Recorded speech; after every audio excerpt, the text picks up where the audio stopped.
All right, joining us now, of course, I'm Eric Lopez alongside Bryson Turner here on this special night shift.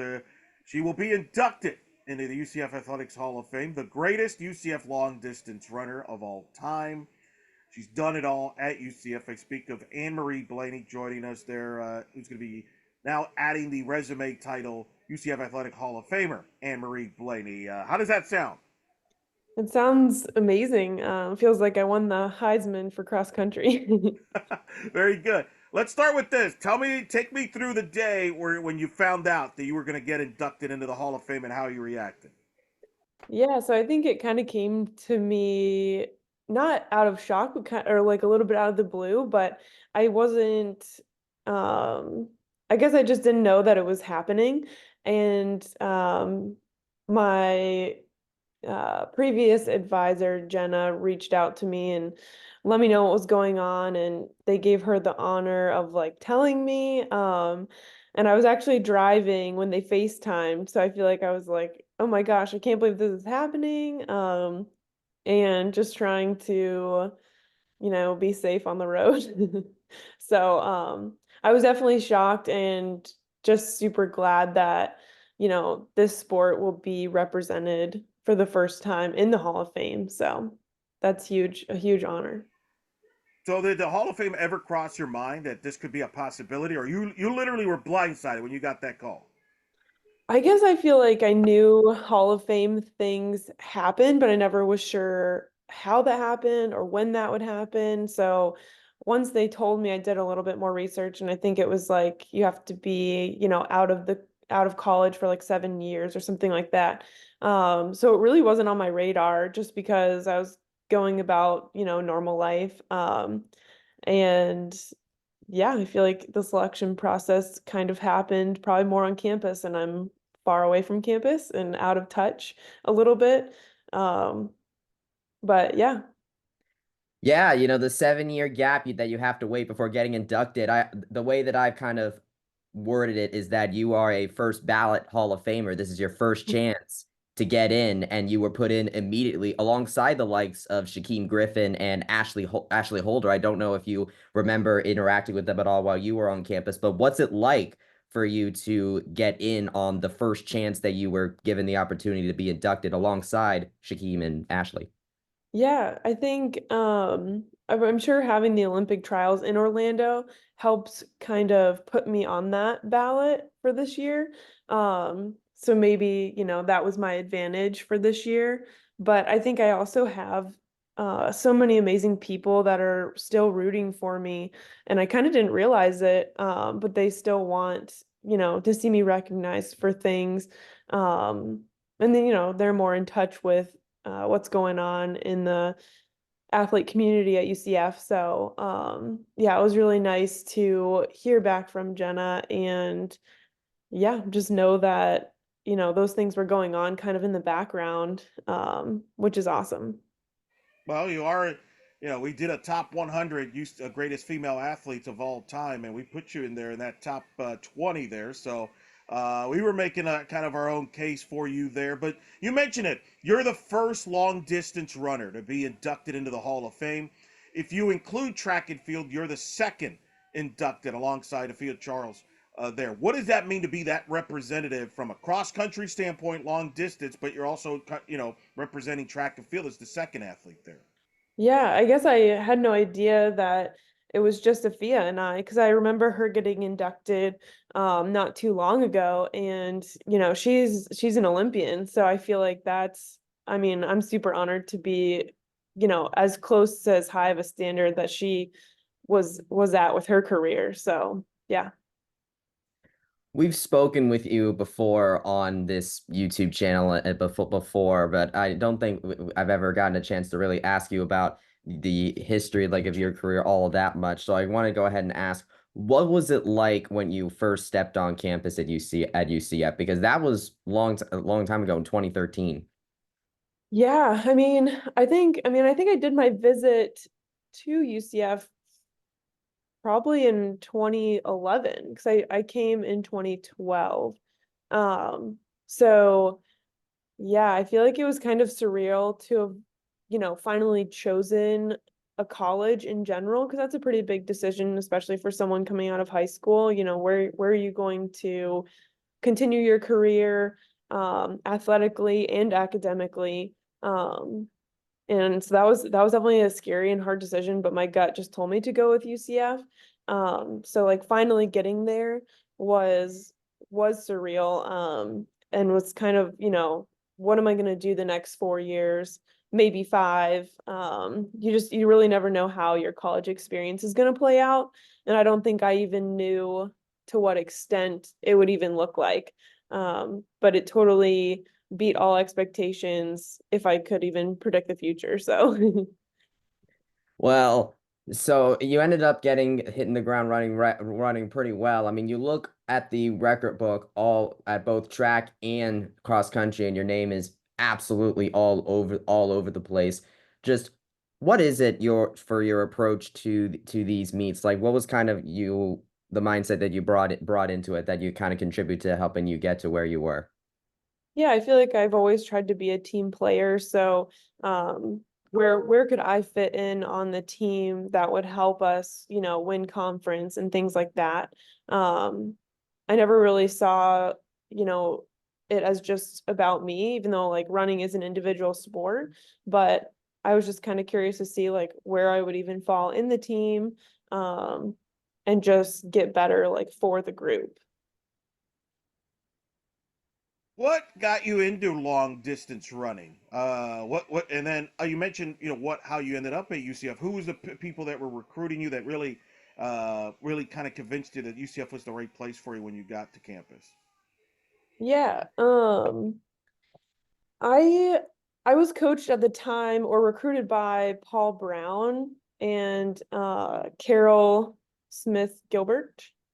Um, so, and I still actually, I just saw Coach Carroll this year at the Olympic trials and gave her a hug and, you know, asked her if she remembered me, and she did, which was really sweet.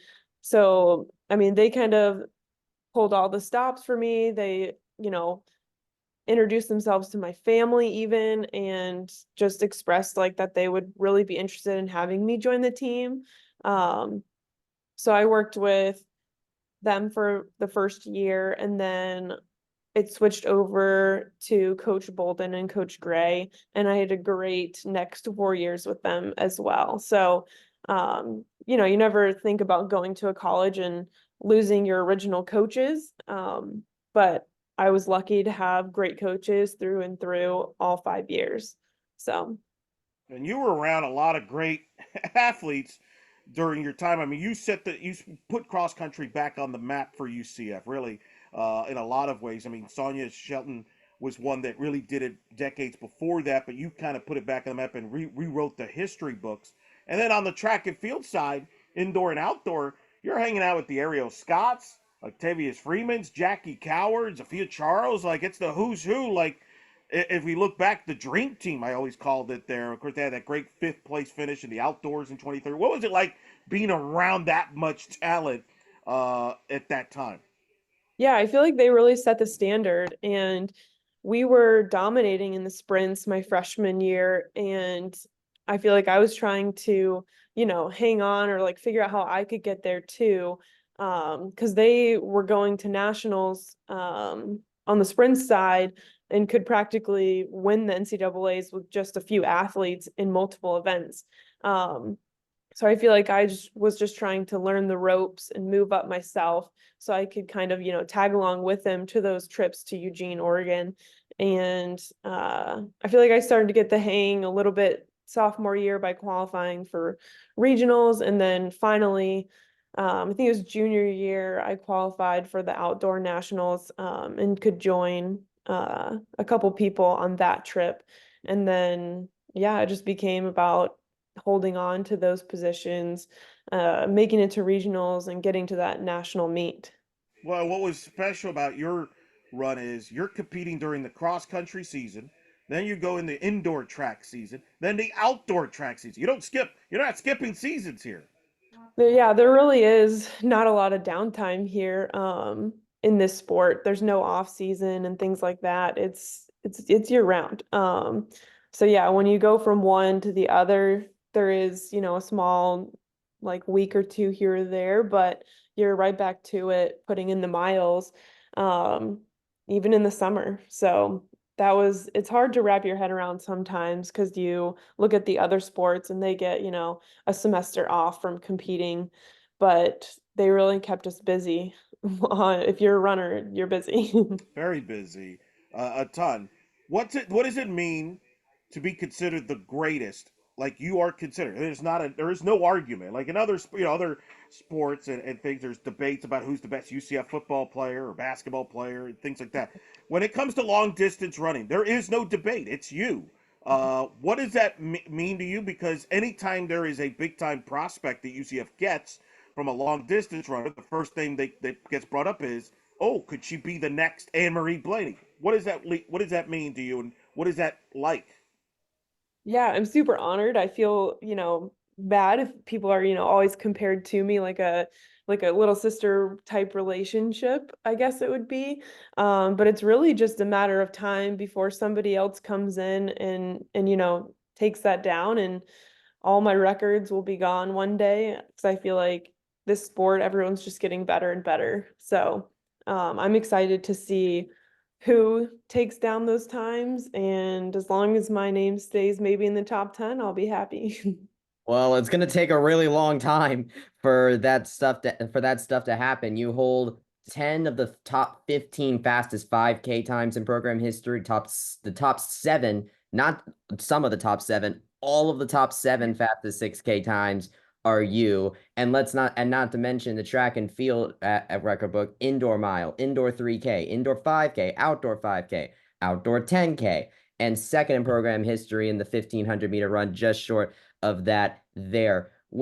I like to think that you came in as a freshman with the likes of the Ariel Scotts and the Octavius Freemans of the world, but your golden age was actually after they left in 2016 and 2017 and indoor 2017, where you made NCAA outdoor championships and of course you finished first in the NCAA regional. What's the biggest thing that you learned from your underclassmen area that you kind of applied later on as a upperclassman?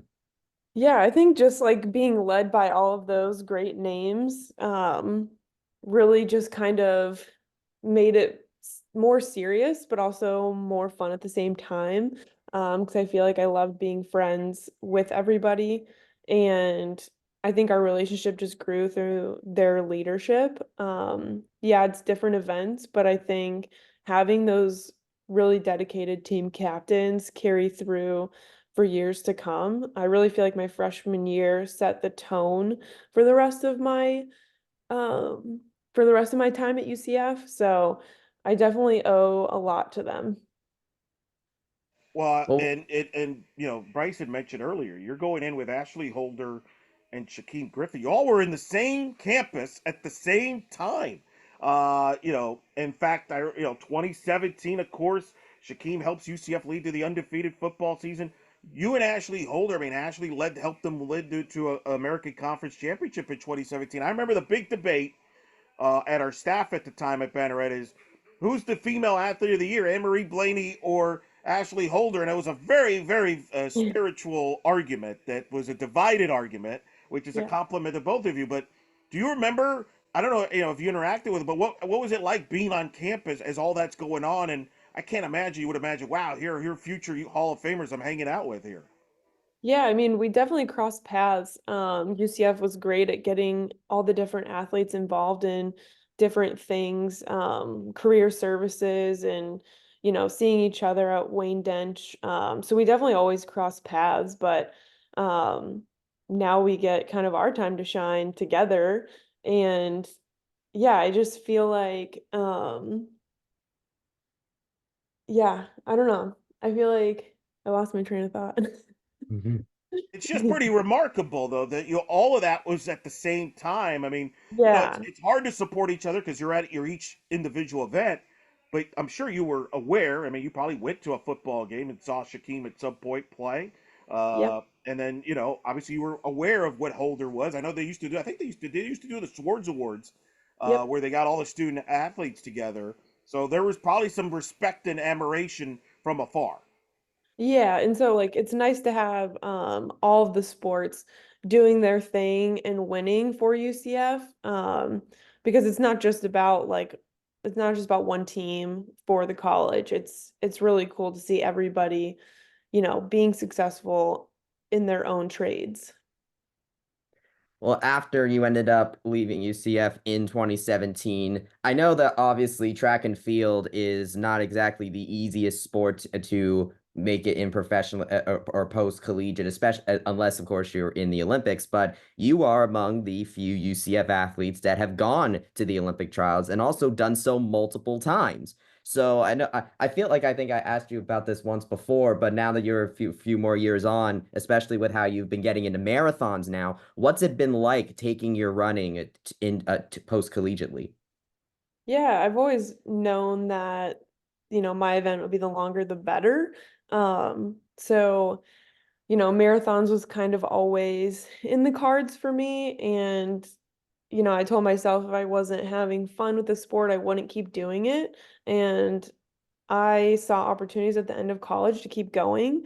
And if you asked me then if I would still be doing it 7 years later, I don't think I would really know how to respond to that. But now that I have been 7 years into the professional running world, I have learned so much and I am continuing to get better.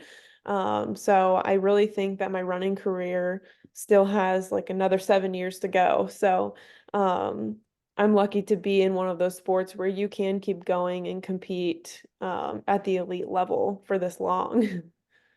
Yeah, like you know mentioned marathons. You were in the Boston Marathon last year. What was it like to compete in such a, I guess, what's the word? I guess an iconic American athletic event. Yeah, iconic is definitely the greatest description for that race. The crowds were like none other when you're finishing, and I feel like, yeah, it's just I've never been cheered for it for that long of time, like 2.5 hours, basically cheers the whole way, and it only got better and better as you got closer to the finish. Um, so I definitely highly recommend people aim for that race if they want to do a marathon and can qualify. It truly is one of the most amazing races out there. How would you say that there's two major milestones? There's obviously how much did you how what is the biggest difference between the Anne-Marie Blaney that first arrived on campus versus the one that graduated? And then what's the difference between 2017 Anne-Marie Blaney, the one that we're seeing right now getting into marathons? Yeah, I mean, I feel like I was definitely stepping onto campus, ready to spread my wings and experience life, out of the house. And then I guess I just had no idea how many amazing friends I would make while at UCF, as well as like the services that I received and became friends with so many of the advisors that, I still talk to today. And I feel like that's a really special and unique situation or relationship to have with all of these people. Um, and yeah, just like continue on like the UCF Knight legacy. And, being an alumni now has been so fun. I went to my first football game last year since being an athlete, and I had a blast with some of my old teammates that were there. So it's going to be really fun to come back this weekend as well and, have that same athletic mindset, but just, older and different experience now being on campus than it was when I was a student athlete. So Yeah, I was gonna say, what's the biggest thing that you're most looking forward to? Because it's funny because you were in Orlando a few months ago or a little while ago for the Olympic marathon trial not that long ago, and now you're coming back again to be inducted in the Hall of Fame. Hall of Fame. What are you most looking forward to about that experience? And if there was anything you maybe didn't get a chance to do last time you were in town that you're looking to maybe do this time? yeah, I mean, I didn't get to go to campus last time.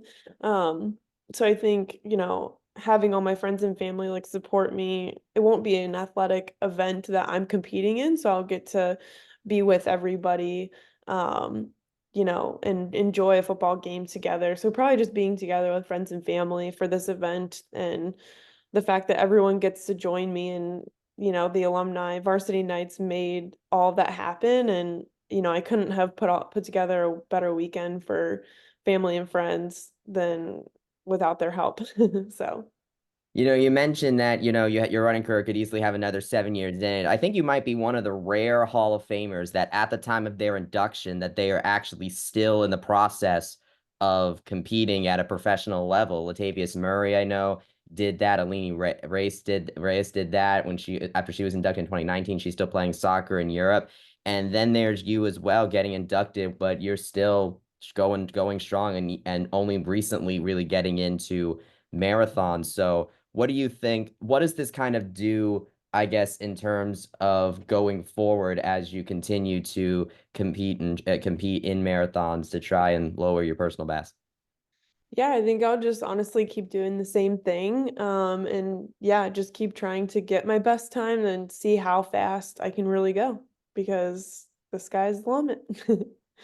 Absolutely. The sky on is the limit for you, has been the limit for you, I think, for a long time while Yeah. you're here at UCF. Really excited to see you back in campus, and it's been awesome ever since I first met you several years ago, talking about the cross country team, and now you get to be their first athlete inducted in the Hall of Fame. Yeah, I'm excited. Awesome. Well, we really appreciate your time, and we can't wait to see you back in Orlando. When Orlando, the Hall of Fame ceremony is going to be Friday night at 7 p.m. in the Celeste Hotel. I believe the dinner starts at 6. So if you ever want to come by and say hi and whatever, that would be great. So for Eric Lopez, I am Bryson Turner. We thank Anne-Marie Blaney for her time speaking to us, and congratulations on being one of the members of the 2024 UCF Athletics Hall of Fame class. Thank you.